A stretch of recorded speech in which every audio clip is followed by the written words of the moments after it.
Welcome to the How to Write a Book podcast. In this episode, we talk with Lee De Sousa, and she's amazing. I have talked about my group of writing friends before, which is my romance group, and she's part of that group. So we've been friends for a while now, and she's awesome. Can I just say that? Immediately. Oh my gosh, I can't say that word. Off the bat, amazing person. Love her approach to writing. I think that it's foundationally so important because there's so many negative thoughts and energy that can come in from social media, from, book authors that are doing XYZ. And sometimes we need to come back to the core, to the foundation of why we want to write. And Katie hits on this perfectly. She's amazing. She's inspirational. I just love her state of mind. And y'all, I think you're going to love her too. So let's go ahead and dive in. I'm excited for this.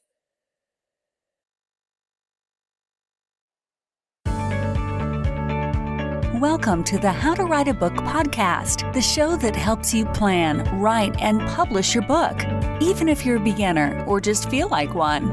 Now, for your host, she's written over a dozen books and helps others bring their books to life. Here she is, Maciel.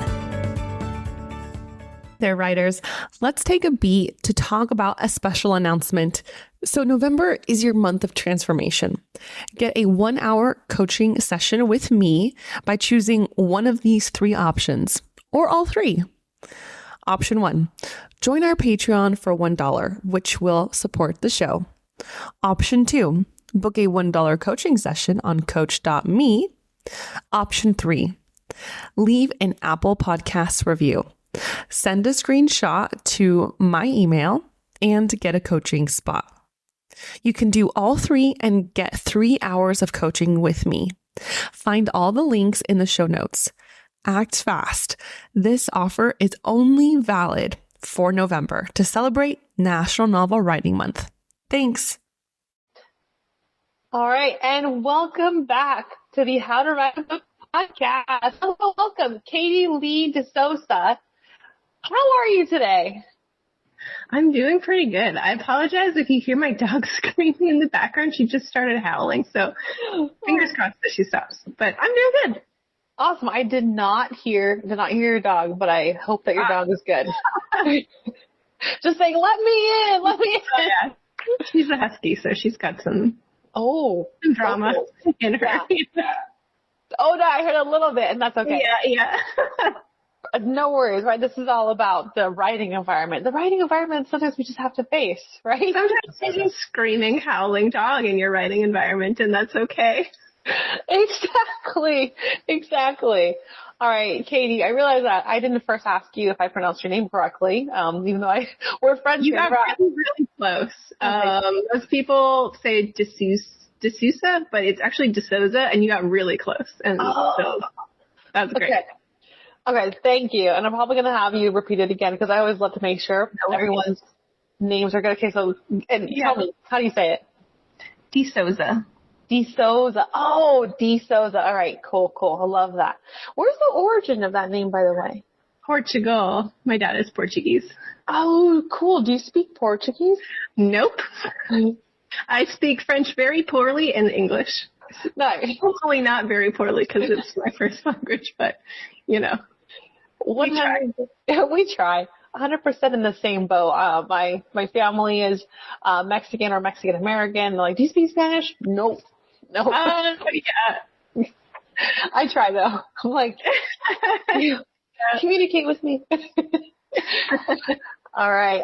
The podcast listeners are going to be able to tell right away that you and I have a different vibe than the other interviews that I've had, because usually I start off with intros. Let's do it. Let's jump in. But Katie and I are friends.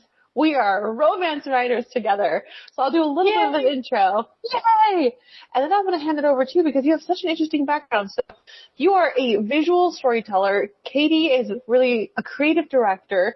You've been a concept artist for Riot Games. You worked in TV. You do video games. You have lots of famous published works that I would love for you to talk about. And of course, you are a romance writer. and you're launching your own studio along with some close friends and your husband, I believe. So you have that's amazing. You have an extensive background, Katie. Thanks. And yeah, I like to hop around. I love it. I love it. You know what? Honestly, it's not even hopping around because it's all storytelling. All storytelling. That's true. Yeah, there's a common thread for sure. Definitely. So I know that I didn't do you justice, Katie. Please introduce yourself to everyone. Tell us about you. Oh, thanks. Oh, you did a beautiful job. But yeah, I can totally go into a little more detail. So like you mentioned, I started off, more on the visual side. I've always enjoyed, writing, as sort of a personal hobby, and it still is. But my career was in, visuals, so illustration and concept art. My sort of foundational years in game development were at Riot Games, and I got to work on a lot of fun stuff there. One of them being designing the champion Jinx, which was really cool. And getting to see her turned into a Netflix series, which was very fun. That was awesome. But, yeah, I got to spend some time there working on, League of Legends, and then eventually, doing like some cinematic work where we were making little, almost like short film kind of things, for a while. And eventually, I moved on from Riot Games, and I did like a little stint, helping some friends out in the early stages of a project that they were working on, which was the Dragon Prince. And I got to do some early kind of little character design, things for them, which was really exciting, and to see that turn into its own series as well was really fun. But I actually spent the last, 6 or 7 years, I think, working at a studio called Phoenix Labs. And for a while I was on a title called Dauntless, which was sort of like a online Monster Hunter, like MMO. So I got to be concept artist and then eventually art director for Dauntless. And then I got to sort of pitch my own project and to be the game director, creative director for a game called Fae Farm, which just came out recently. And yeah, I was really excited for that. And I'm happy that it's out now and excited to rest also. But yeah, after Fae Farm, like you mentioned, like my husband and I, we work together in games. So we're kind of like hopping around studios together, and we kind of wanted to try to maybe start up our own thing and work on some small indie games together with some friends. So we're currently poking at the bear that is making a studio and seeing what what's in there, what's that about. And yeah, it's fun and exciting so far. But I in my spare time have always written kind of just fantasy romance novels. And I mentioned to you before, but this is usually because, like, when you work on art commercially, whether it's, illustration or writing or whatever it is, you don't always get to work on the thing that you're most inspired to make. Right. Yeah, so video games is like, sometimes you just gotta draw 100 swords. And what you want to draw is like a romance story. But after 8 hours of drawing, I'm like, I don't want to draw anymore. So that's where writing comes in, and I can kind of like engage in a different medium and do a different kind of storytelling and just kind of like be creative and fun and express myself and my interests and whatever I'm inspired by at that moment. And it's also like, the hobby realm is nice because there's no pressure to like finish anything, make anything good. It's like just pure play, which is awesome. But yeah, I would love to, now that, my days are a little bit more flexible now. I'm thinking maybe I will take one of these drafts that I've made, and probably not one of the old ones, probably a new one, but like make something more with it, and see where that goes. Yeah, we will never touch the old ones. Let's just leave the old ones where they are. Yeah. Yeah, they're fine in the drawer. We can leave them there. Yeah. Definitely, Katie. I mean, you worked on Riot Games, created Jinx, which became its own animated show, TV, Dragon Prince. I mean, everything that you touch pretty much turns into an animated show. So, did you notice that before, or am I the first one to point out? No, it was, we'll see if like Fae Farm becomes an animated series. Well, fingers crossed. All right, we're going to start a campaign. I would love that. I love that. I love that. And it's funny that you bring up that it's a hobby, and I feel like the way that you view it is not only healthy, but still very like also productive because we met through the class, right? In David Farland's class, 318. Yeah. Yeah. And so like, I feel like you probably see it as a hobby, but you also like take it to heart. It's not just a throwaway hobby. It's a passionate hobby. Do you feel like that's kind of how you surround it? Yeah, absolutely. So I think that like hobbies are interesting for me because I have a very difficult time having a hobby that I'm not like, I'm a very 0 or 100 kind of person. Yeah. So if I'm going to engage in something, I'm going to be like, I'm going to learn everything about this thing. So learning is something that I'm just really like, I don't know, I get really giddy about it. So I love taking classes and reading books and, was delighted to meet you and our buddies in that class. And, it's a blast. And I think like, to me, that's like also been, if I ever get better at anything, it's because I'm enjoying, being curious about it, if that makes sense. Just like kind of like throwing stuff together and seeing what happens and learning, instead of like trying to like hold the like idea of an outcome and then like working towards that. For some reason that just never really works for me. It's usually just like, oh, what's this stuff in front of me? What can I do with it? I'm going to put it together. Oh, this is cool. I like this. And like building things a little bit at a time is sort of feels more natural for me to work that way. That's wonderful because I feel like, and you mentioned this, it's like having a hobby now, it's difficult, either, the hobby has to make money, or. Right. Yeah. The side hustle stuff. Oh my gosh. I'm so glad you mentioned that. For a while, I would put like, I would write before I started writing. I'm not making money with this. This isn't going to be for work. Just to like deprogram that because it's so ingrained. I worked as like a freelance artist for a while, and you've freelanced before too. So you probably understand the like, every minute of my life could be me working like brain worm. And that's hard to get out of there. But it feels like it does limit my creativity. And that's why I kind of, and my ability to like be truthful in my work. And for hobby work, that's like what I want to do with it. And commercial work, it's like, I got to do what I got to do. I got to draw the 100 swords that they want me to draw. But, yeah. I love that. I'm really glad that you brought this up. We're just going back and forth on this. I love this because it's like, yes, it's so rare now to feel that. And you wrote out in your paper. At what point did you realize that you're like, wait a second, I need to deprogram? When was that for you?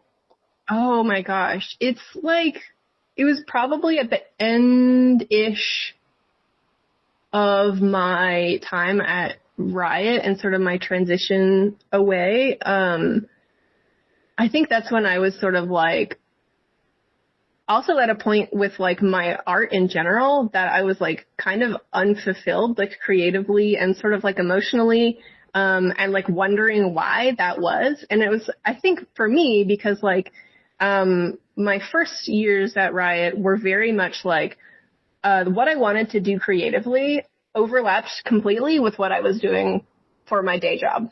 And that was beautiful. But then it kind of like drifted away. Like I wasn't as like, I spent like 6 or so years working on League of Legends. I'm just kind of tired of League of Legends, even though it's like really cool and fun and I recognize all the cool things about it. It's kind of like, boy, it's just like, make another guy with a sword, hit another guy with a sword again, please, and put some different VFX on it this time.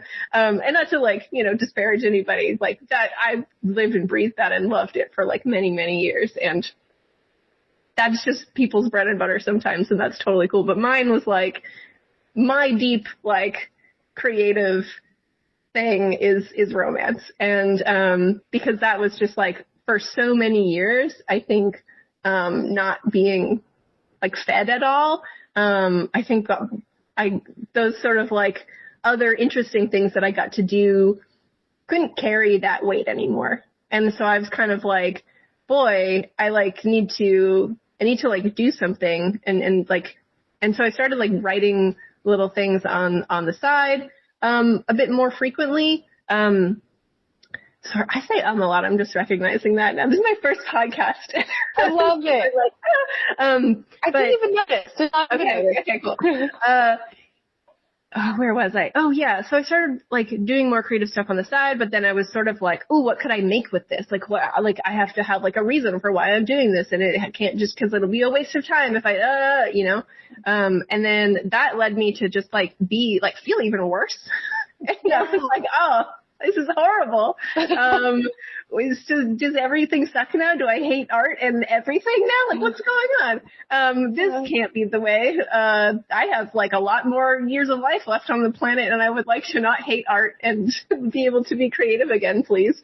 So walking through that is sort of like where I stumbled into like, oh, the problem is that like the need that I have is to be like creatively fulfilled. And that's like the need that's coming from inside me. And the need that's coming from outside me is you need to be productive and spend every waking hour of your life like working, because we like to hustle in this culture. And I was kind of like separating that and being like, no, that's not coming from me. That's coming from like outside, but it's kind of got like a parasite in my brain that I need to like take out and like put over there so I can focus on the actual need that I have. Yeah, that's a little rambly, but hopefully that explains. No, yeah, definitely, because I think that a lot of writers, they face the problem of, I have to do this and I have to do it to, make money, to get a platform, just name any reason. And I think that pressure, like you said, it can kind of crush you creatively, Oh, yeah, absolutely. Yeah.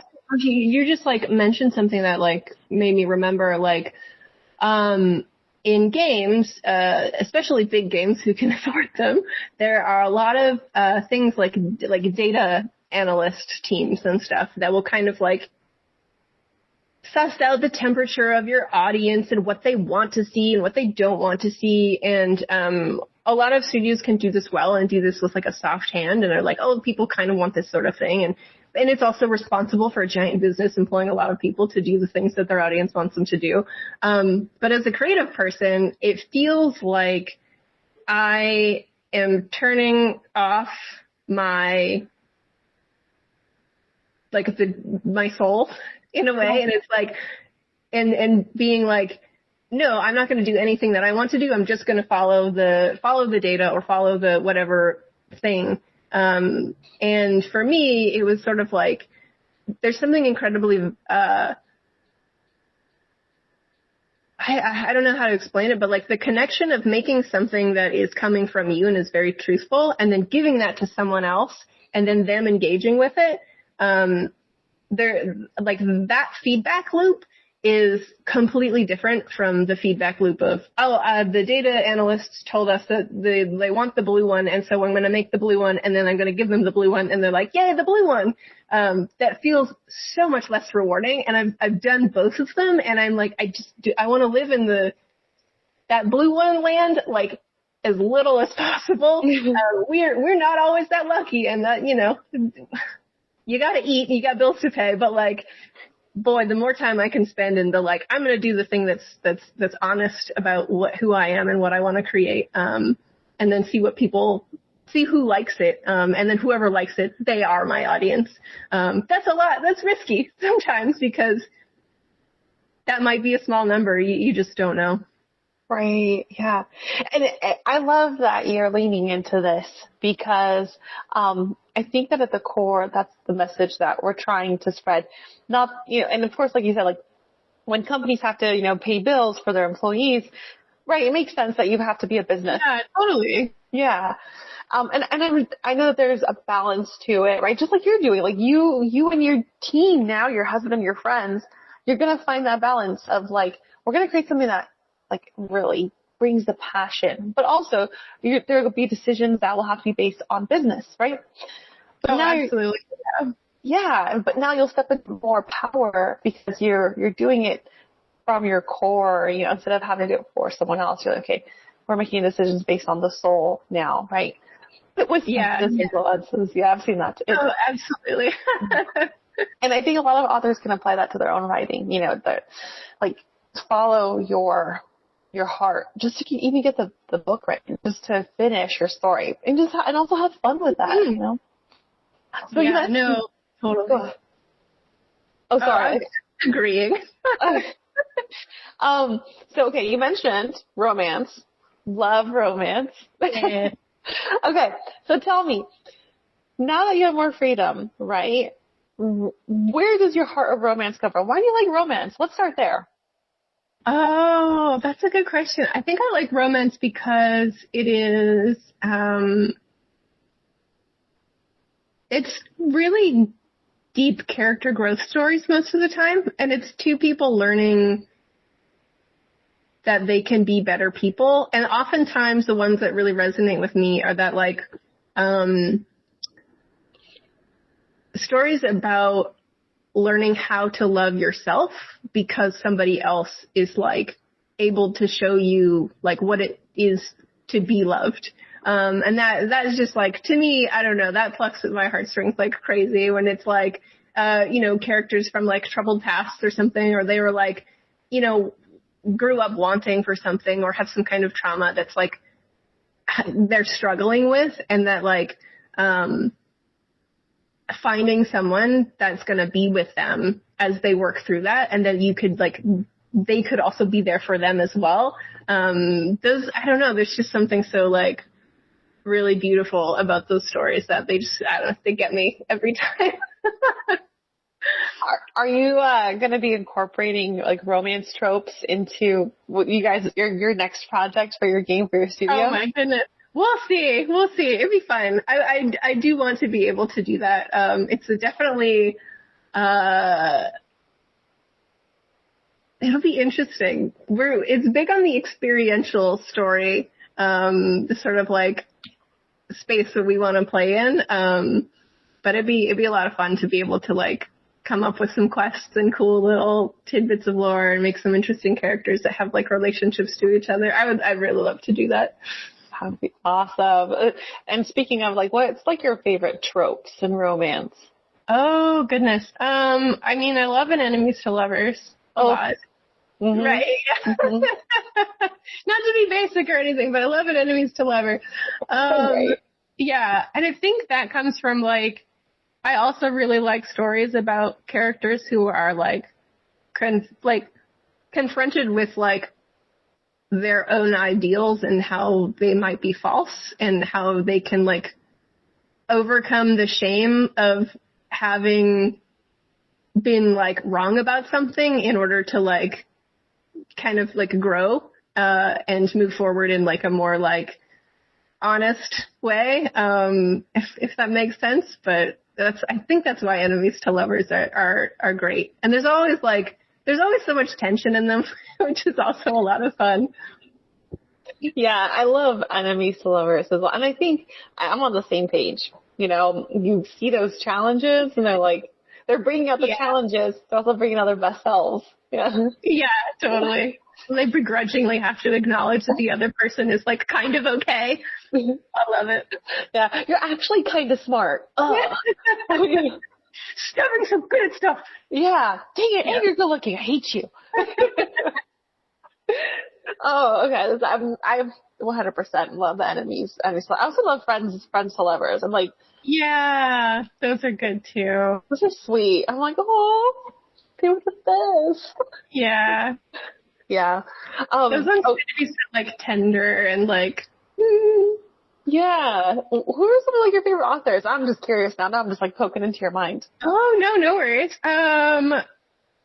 Gosh, I always struggle when there's like a favorites thing. So I usually just go with like stuff I've read recently-ish, and the things that pop into my head are like I really loved the the like ACOTAR series. Those are so much fun. Right now, the stuff that's in my brain is all Baldur's Gate. Like, it's just, my brain is just Baldur's Gate. So the romances in that game are very good, and I like them a lot. And props to the writing team. Good job. Nice. I love that. So, okay. Now I was just kind of curious. I'm like, oh, like, who do you read? And that's fantastic. So one of the things that I've noticed about your writing, because we share, about our stories, is that you have rich histories inside your work. So how do you approach that? How do you approach that kind of background, that kind of investigation? Oh, is it histories in terms of like settings and stuff, or characters, or? Yeah, no, that's a great counter question. So I was thinking more of setting, because I know you're working on a story where the ghost in Ireland, right? Yeah. Yeah, and I was like, wow, the setting is so rich, Yeah, so I think this probably comes partly from my work in concept art, being I spent a while on like a world building team at Riot, and like I also really like learning and history and stuff, so like getting to dig into stuff is really fun for me. So as soon as I like pick a setting, I'm kind of like, ooh, I'm gonna like, probably watch documentaries and like read some stuff and like go explore like whatever there is in this setting that could be like compelling or interesting or make it feel like really unique. It's almost like levels in a video game. So it's like different like settings for scenes, or different like challenges and like how you want to theme those, and that's why I like to like dig into what might exist already, or if I'm making something new, I'll just pull reference from everywhere to try to like find interesting things to fill all of the things that I want in there. Awesome. No wonder it feels really rich, and it feels very thorough, because you were painting pictures for me just when you were talking about your like synopsis. Oh, cool. Yeah. I think that there's like something that I do is I make like reference boards, and that's just sort of a thing that I brought over from like concept art, where you just always have your giant boards of like hundreds of pictures of reference for whatever you're working on. So I tend to like do that as well. It helps me keep like the tone of the thing I'm working on in mind, because it's really hard to like store all that information and keep it like in your brain while you're trying to write as well. My working memory doesn't have space for all that. So having like a monitor with all of these like pictures that are like the right mood, or like the right setting, or just something that's like inspiring is definitely helpful. Yeah, that's amazing. All right. Well, those were the warm-up questions. Are you ready for the actual question? I'm just kidding. Hard-hitting ones. I'm ready for the hard ones. Let's go. Well, you actually just started talking about it, and you were talking about your experience, developing world building, concept design. I wanted to ask you, what are the similarities between, building games and building books? Oh, awesome. There's actually a lot. And I wanted to, this question made me think of, one of the interesting things that I learned, a little while ago, when I was like learning more about story structure. I was kind of like, wow, you could base a video game on like story structure, and like people do. Spoiler alert. But also different kinds of story structure. Like there's, we have like the 3 act structure that I think everybody knows. But there's like other ones that people are also familiar with, like Kisho Tenketsu, which is like, I think Japanese, but I was reading an interesting article about how like a lot of Mario games are structured in that way. A lot of Mario levels are structured in that way, of the like introduction and then like development and then like sort of like a change or a twist and then like a resolution. I was like, oh, that's so cool. Of course you would like structure a video game in a way that's like a satisfying story experience, even if you're not telling a story, but you're still like it's all the same thing at the end of the day. You're asking, like, you're giving something to another person, and you want them to take like an emotional journey, and you want them to go specific places, and you want them to feel probably a specific thing at the end, including like, you know, the beautiful thing about art, which is like there's so much open to like individual interpretation, but like there's generally an idea of like what you want to present, and having structure is awesome. And so there are some like cool similarities there. That's amazing. I love how, I mean, I feel like as storytellers, once we kind of see it in other places, a story drives so much, you know? Oh yeah. Yeah, no, absolutely. And even if it's like, even if you're like, not even intending it to happen, or like you're not writing the story yourself, you're giving them the tools to like finish the story or something. That you see a lot in games where they'll be like, a clear, like, you know, you're walking along this, you know, terrain, and then there's like a gap, and then there's like a half fallen over tree, and then like, you can't cross the gap, and you need to wait like a bridge across, and then you see like a skeleton over there, and he's got an axe, and you're like, oh, okay, he was a woodcutter, I guess, and he died. I wonder how he died. I don't know, maybe I'll figure that out, but I'm going to use his axe, and I'm going to finish cutting down this tree so I can get across this gorge, and then, so you like, all you have are props there. And the player or the reader, or the viewer is like being like, oh, okay, I'm making the connections now. And now I'm like continuing on my journey, but now I'm also wondering what the story of this guy is. And yeah, so it's fun to like play with that and see what things you can, like, little nuggets that you can drop in places to make people go like, hey, hang on. I noticed that in your stories too, because you were talking to us about the outline, and we'll talk about the outline in a minute too, or about outlining. But it's kind of like you had red herrings, like just in your story, like this is going to come back later. Yeah. Yeah. Do you feel like you do that on purpose now, or is it more like intuitive based on your experience? It's a mix of both. Sometimes it's like I'm like, okay, I know I have to set up some that I need just to make sure that like at the end it's gonna actually come together. And it does need to be guided that way. But there's always like, I love leaving room for happy accidents, or like, you know, getting halfway through something and being like, oh, but that thing that would happen then, if I brought that back here, oh, that would be good. So like making room for that is always super fun. Yeah, I agree. Like those moments where you're like, oh wait, that one thing that I mentioned, oh, I could totally add it here, you know? Yeah. Thanks, my past self. Good job on writing that.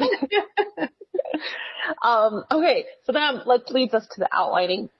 We've talked about outlining between you and I in our group, our Saturday romance writers. So yeah, I would love to pick your brain on what is your outlining process right now. You know, do you have an outlining process? How has that evolved recently? Yeah, I think my process kind of changes every time I write, and also is very dependent on the sort of thing I'm working on. But there is just a general similar structure, and I think this probably is just like how I learned to create anything, which is like in sort of like macro to micro phases, where I will do like, you know, this macro level, like, you know, jot notes of like, what is this kind of story about? And it's like, these are kind of the things I want to happen. And then like, I will just kind of make those more detailed, and then like branch them out and make them more detailed, and branch them out and make them more detailed.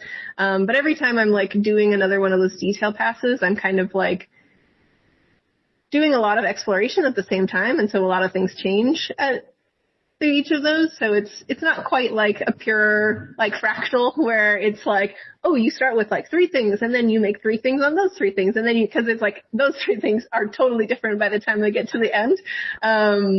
So it's sort of like a morphing kind of like thing that's growing, and just getting more detailed.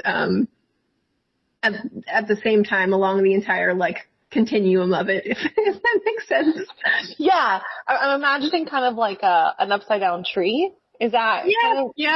Yeah, that's a good way to think about it, I think. Is that similar to the process? I know you and I specifically have talked about like vomit drafts, like skeleton drafts. Do you feel like that's the same process, or is that something different for you?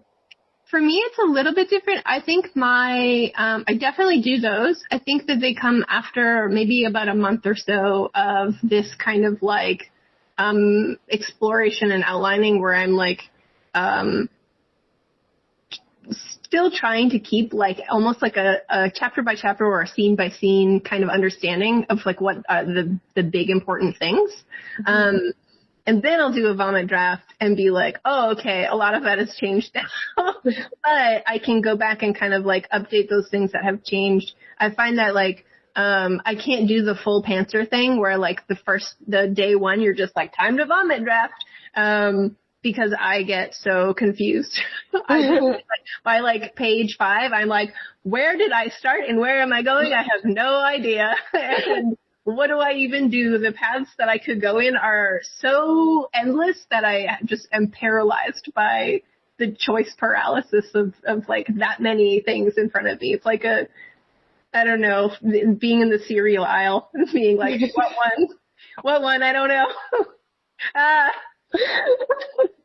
I love that comparison. That's perfect.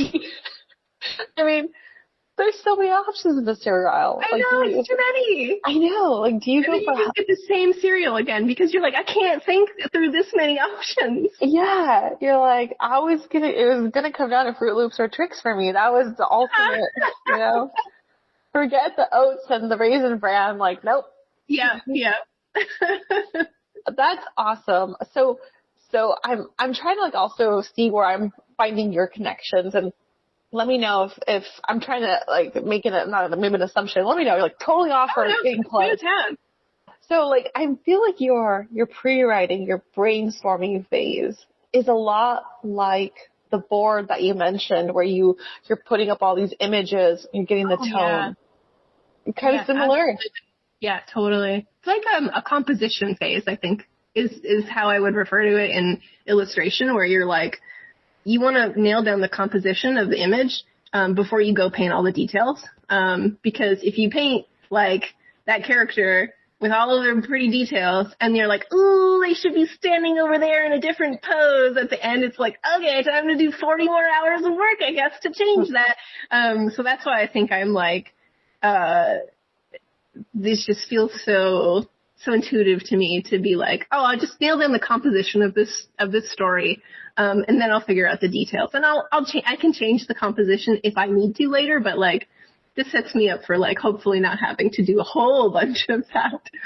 Right, not another 40 hours, hopefully. Yeah. That's so great. I love the connections that you've made, and also the foundations too. You know, like really having a kind of process and something that guides you, makes you feel confident and happy to write, you know, because you don't want to, going back to the hobbies, you want to enjoy this process. Yeah, totally. Yeah, I love that. I was going to ask something else, but I love the distraction about the cereal, and now I'm stuck on the cereal aisle, like not going to lie. So let's jump to a question that's a little bit broader. And, you know, as you start to finish your next novel, you know, what are some tips that you would love to share with the audience? Whether it's from visual storytelling or from what you're learning in your current works in progress, we'd love to hear that. Oh, yeah. Oh, that's a really good question.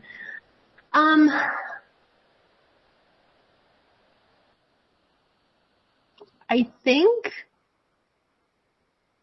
it's sort of, it might just be like instead of like a craft tip, more of like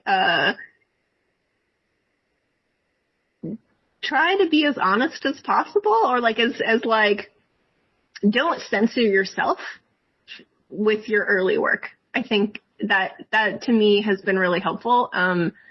Being like, hey, I'm not going to show anybody this so I can just completely uncensored, just do whatever I want. No idea is a bad idea. Just need to like get ideas down. And I can always change them, delete them, fix them, whatever later. I think in that early stage, at least for me, I've noticed that when I struggle, it's because there's something that I might not even be conscious of at the time that's censoring me. And then I have to kind of like, do a little check-in and be like, hang on, why am I feeling weird about this? What's going on? Why am I like struggling today? And it's like, oh, I'm afraid that this is going to be stupid, or like I'm going to show someone and they're going to like think it's like, like trite or like silly or like, any kind of like negative self-talk stuff. And then I can kind of like deal with that and be like, well, you know what? They're not going to have the chance because no one gets to see this. And then like, this is just for me and I like this. So I'm going to give myself that gift of like doing what I want to do. And then at the end, I can decide what I want to do from there. So like that for me usually quiets that voice, which is helpful. So I don't know if anybody else struggles with that, but hopefully that helps. Absolutely. I'm positive that there are people out there who right now they're going to hear that and they're going to be like, oh my gosh, that's why I can't get past that chapter, or I can't get past this. Yeah. That was beautiful. That was perfect. So, if you can tell us, where can we find you? And also, what can we expect next from you across any industry? Where should we find what's going to be happening next? I cannot be found. I live in a house that I painted black in the forest.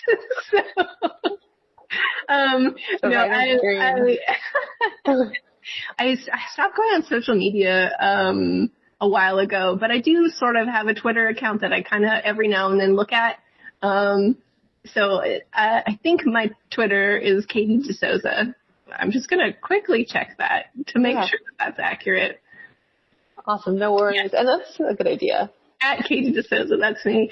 So if you want to see a tweet that I will make, once every 6 months, then head on over.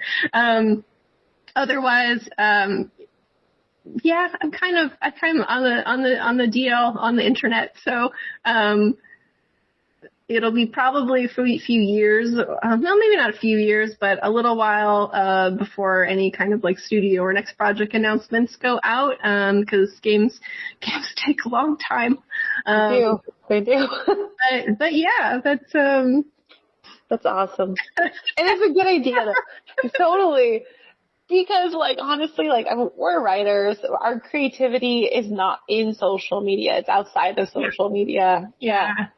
I think social media, like, for me, boy, I struggle being creative if I'm on social media for too long. I definitely noticed that. It's just very like, it's like tapping. It's weird. It's so true. Like, just to give you some context, so like with this show, like, I think people can expect that, like, I'll have like a really like just hard episodes going in November, December, October. And then after that, I kind of need to retreat and I like disappear from the show. Yeah. Oh, yeah. It's still too social media for me. I'm like, I can't. I just, I'm empowering you, but I'm like, I'm in my room though. I'm empowering you from the covers. Yeah. No, absolutely. Yeah. All right, Katie, this is awesome. Is there anything that you feel like maybe we didn't cover that you want to add before we wrap out? No, I just was super excited to come hang out with you. This is a lot of fun. Thanks so much for inviting me. Yeah, me too. I always love chatting with you. Love chatting you too. It's so awesome. You're always so inspiring. Like, we just chat and we're like, okay, that's all right, Yeah, you make me want to write, and I think, like, that's beautiful. I love having, writer buddies. Me too. I know. I love our meetups. I'm like, I can't wait.